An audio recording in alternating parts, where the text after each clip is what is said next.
Hello world, it's Kisty in Portugal, and we are going to give you a little tour of the town today where we're living, and you get to see a little bit of what it's all about here. Okay, so this is the town of Fanhais. It's actually a hamlet. There's only 500 people that live in this community, and this is the main road through town. A little bit about Fanhais. It's pretty, for the most part, pretty flat.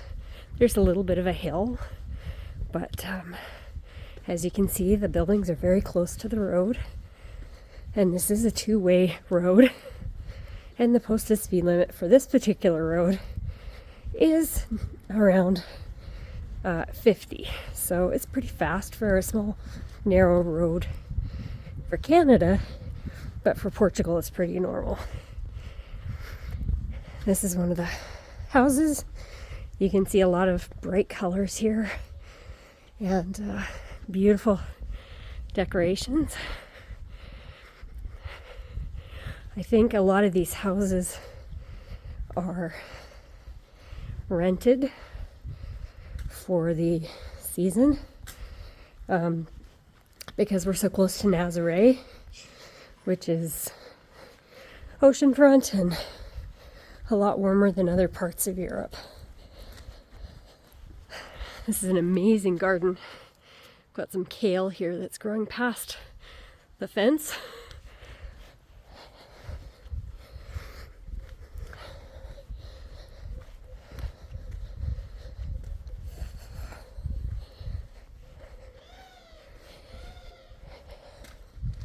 The yellow building over there is basically a senior's home.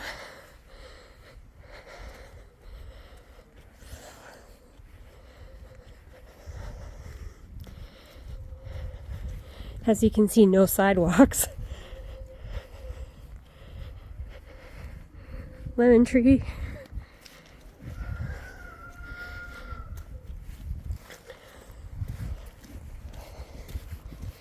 There's this one Korean restaurant in LA that And of course, people riding by on bikes. Lime tree.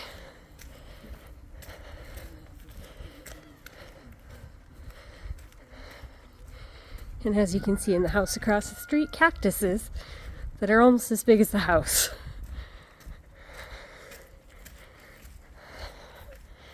Everybody has walls here around their yard. I don't know whether it's regulated or not, but it's definitely a cultural thing. And you don't see too many places without them. It's either walls or the house is right up against the road.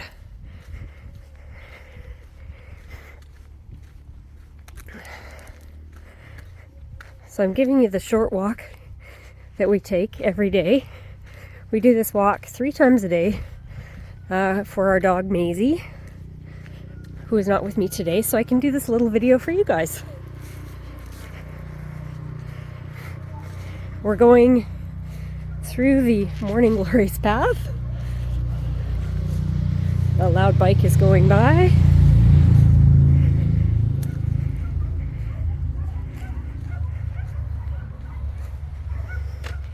Just a big field here. And of course another wall.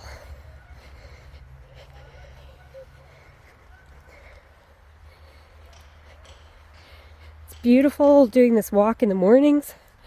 The sun comes up over on this side, and so it just lights a glow.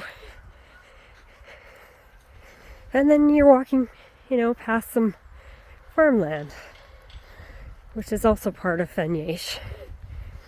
And they've got leeks and I think beets is what they're growing. I'm not entirely sure. But there's definitely lots of it. And the beets are at the back. As we continue our walk, we're coming up on Just some nice houses. Again, there's the fences. A lot of people in Portuguese have these electronic gates and everybody has dogs in their yards. So you'll hear a lot of barking. They have these electronic gates for their vehicles that just open up, and it's actually quite nice. And they drive their cars in and away they go.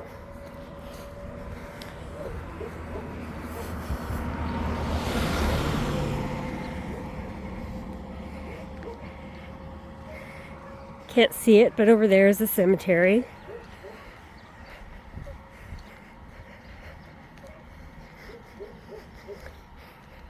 In front of us is the one main industry in town, I would say. There's a couple smaller industries, but this one's been around for a while. It's a ceramics factory, and they own both buildings on both sides of the road here. And there's about, I would say, about maybe 40 people that work here, maybe 30. It's hard to judge by the cars, but a lot of cars. It's actually quite a busy place. And as you can see, they've got their molds sitting out front.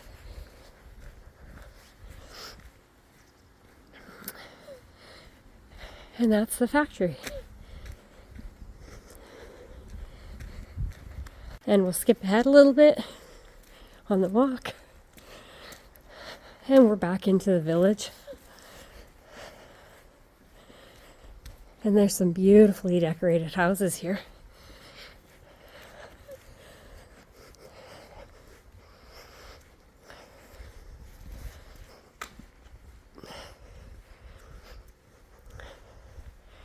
And as you'll see, a lot of the houses have these little mailbox houses.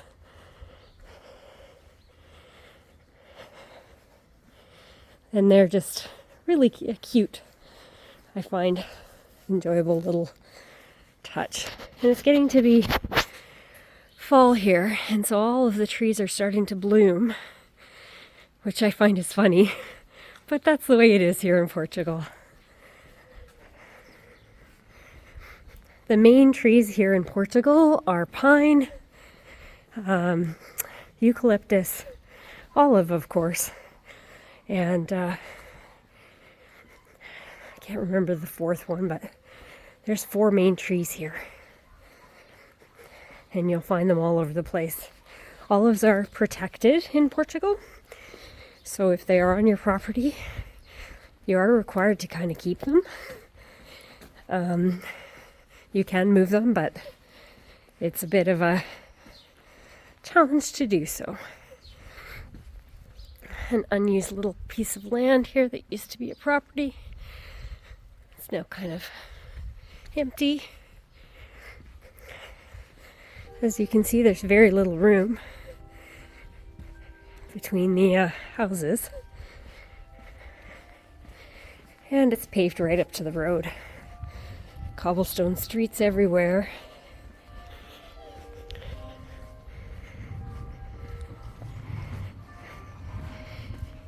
And the church bells are ringing.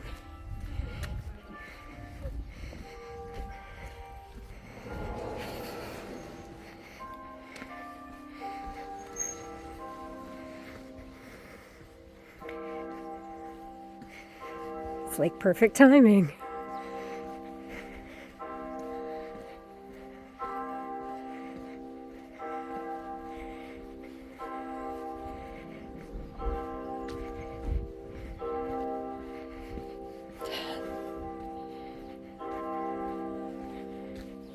It's 11 o'clock. That building's the old school. I don't think it's being used anymore. I think occasionally they have childcare in there. This building across the street is the Liga Amigos de Fanhais. It is basically the community center. There's a little bit of a bar in there, and it's a very busy place on Saturdays and Sundays.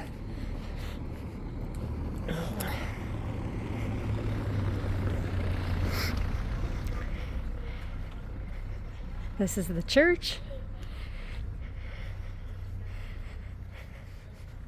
Standard thing for any community.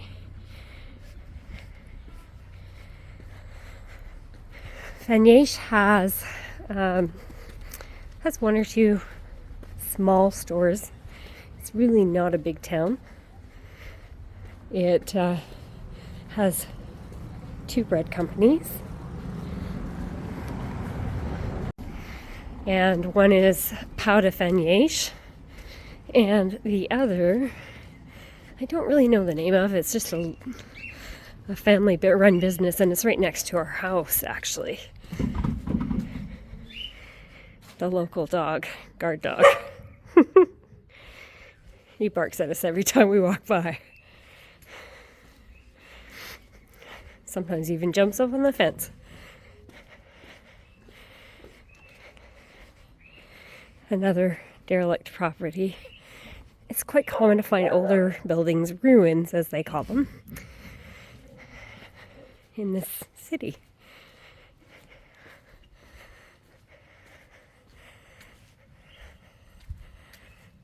And that is the road we came around.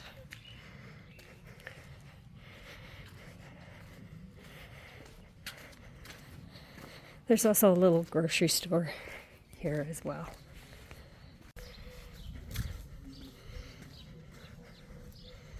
This here is some underground public bathrooms available with a little statue on top, or seating on top. Beautiful tile blue floors in there, and it's just maintained by the town.